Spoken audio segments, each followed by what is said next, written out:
Hi everyone, it's Clinton from Home Drafting Design here on site at 899 Florell Drive with my good buddy Saman. Saman, how you doing today? Excellent, thanks for having me. Yeah. So tell us a little bit about this project. Yeah, this beautiful bungalow corner unit in a very desirable area of Oshawa in the Donovan neighborhood that we purchased. We like this property because of the frontage, the depth, the extra space, the garage, which gives us a lot of options. Awesome, and we're in the construction phase right now, eh? We are. Permits are open. Awesome. Framing is done, so we'll get to see the basement and show you what we've been doing. Well, let's see what you got going on so far. Let's go on. Let's do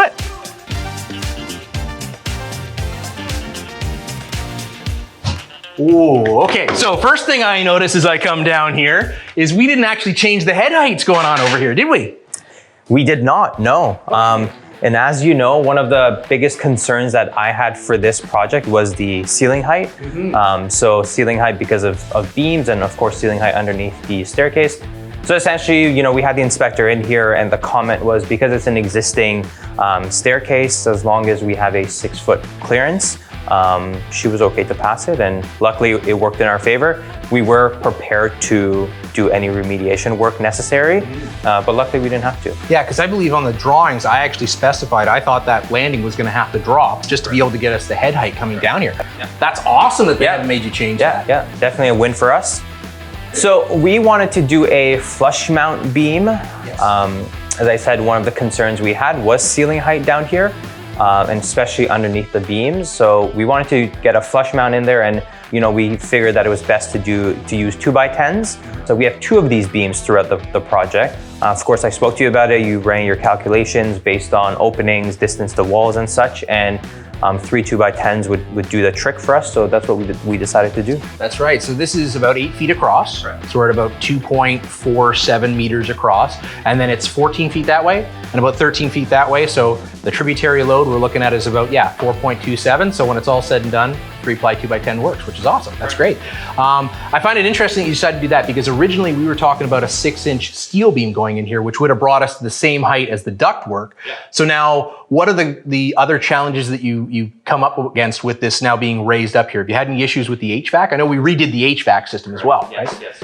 The challenge that it initially brought was that we had to have a run on both sides of the beam that we created. But because the beam's flush mount, there's that barrier there. So we either had to loop it underneath and have a bulkhead, which we didn't want to have because, again, going back to ceiling height, the height restrictions that we have down here. But luckily, our HVAC drawings and our HVAC specs allowed us to go very thin. So in this case, it does actually work out. The great thing about how you've done this is because it's 2 runs, you're now able to reduce this quite a bit. Like this is only what, 4 inches high? Correct, yeah. That's amazing. Yeah. That's great for getting your head height through here. So other than those 2 beams, give us a little bit of a layout here of what's going on here, because I've talked about it in previous videos, but now we're actually in here and we're starting to see things come back together again, right? You're at what, almost the installation stage? Yes. So when we purchased this project, the basement was a finished basement, but in my opinion, it wasn't a functional basement. So in terms of things that we tried to salvage was obviously the exterior wall and the middle wall and 1 bedroom. The one thing we wanted to make sure was there was enough closet space and enough storage space. So the idea is you walk in from the stairs, you come in, you can leave your shoes right there, hang up your clothes, and then essentially go into the bedroom, go into the kitchen. Yep. Gotcha, because that second bedroom that we've now created, that originally was the laundry room. That was correct. The water meter was there. There was, the laundry was being facilitated with a gas line. And there was a furnace over there too, right? Like everything was kind of over there, wasn't there. It was it would have been nice if the furnace was there because we could have created a bigger bedroom, but it wasn't functional. It was small. We couldn't keep it as an existing bedroom, so we had to do some modification. This is still obviously in construction, framing's done, we're getting close to installation, but upstairs, from my understanding, you pretty much, you're into finishes now, is that correct? Absolutely, yes, Why don't we take a quick walk through? Because I would imagine the same finishes are going on down here. Correct, that's right. So you get an idea of what's gonna be the end result down here. Yeah. Okay, let's take a look. Let's go upstairs.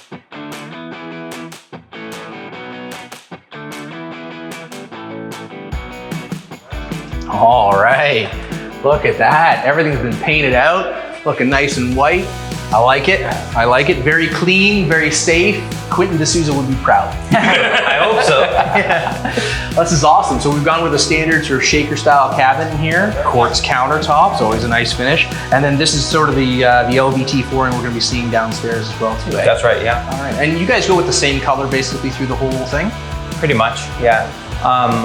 You know, unless my partner for whatever reason doesn't like a color, you know, where we'll change that up. But besides that, pretty standard. Like this is, I think in the basement, because we have less light, this paint color is going to look more bluish. So we may change the paint, but again, it's nothing major. Otherwise, same floor cabinets, countertops, bathroom finishes, all the finishes will be the same. Nice. So let's talk some hard and fast numbers. What did you guys end up picking this place up for? So we purchased this for $540. $540, not bad in this market. That's pretty good. Yeah. You got it kind of mid-COVID, I guess, when this all happened right? We purchased this December of 2020. Okay. Yeah, and so closed on it January of 2021.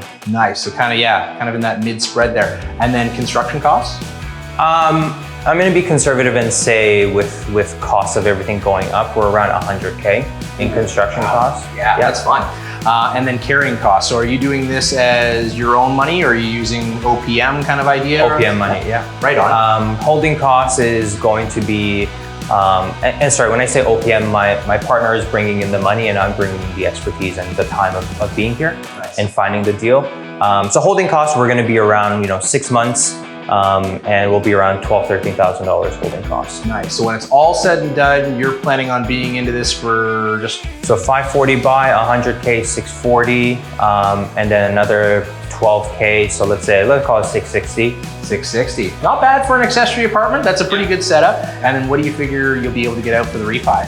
I mean, you're a real estate agent. Yeah. You've seen a lot of these. Correct, that's right, yeah. So, the beautiful finish, turnkey with a lot of this size, I won't be surprised if this refinance is at 940 to 970. Wow, that sounds like a perfect burr. Yeah. That sounds like you're gonna get all your money back. I think so. That's amazing. Yeah, that's awesome. Yeah. And I'm only saying that because there are comparables across the street for 870, and they don't have as big of a lot. And they don't have the numbers that we have in terms of square footage, number of bedrooms, bathrooms, so on. So and the legal certificate status. Yeah. So if I'm saying if that's selling for 870, then we have a bump up that we can essentially go for. That's amazing. That's awesome. Well, thank you for taking some time to look at this. Yes. I appreciate it. Yeah. I'm looking forward to seeing when it's all said and done. We'll come back, take a look at what the yeah. finals look like. I can already start to see what that's going to look like.